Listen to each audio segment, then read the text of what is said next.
Kliniku doktorky Palovej v Pezinku navštevujem veľmi rada, ale nie preto, že by som sa chcela nejako zmeniť alebo byť niekto iný.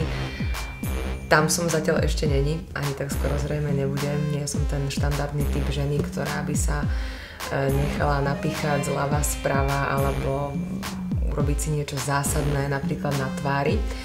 Prišla som sem viac menej zo zdravotného hľadiska, mala som znamienka na chrbte, na bruchu a takisto aj na nejakých iných častiach tela, ktoré mi doktorka Palová odstránila. Toto som musela absolvovať v zimných mesiacoch. Trošku s tým bol problém, pretože aj v zime chodím k moru, mám rada slnko, ale našli sme nejaký termín, ktorý nám vyhovoval a tak sme odstránili znamienka.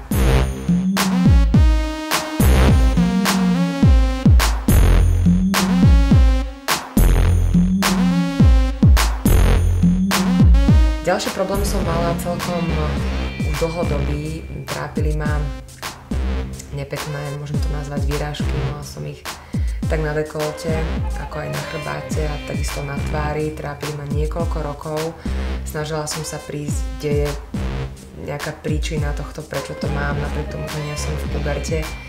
Pracujem v televízii, dennodenne som vystavená make-upovaniu a jednoducho stále sa mi niečo deje na tvári.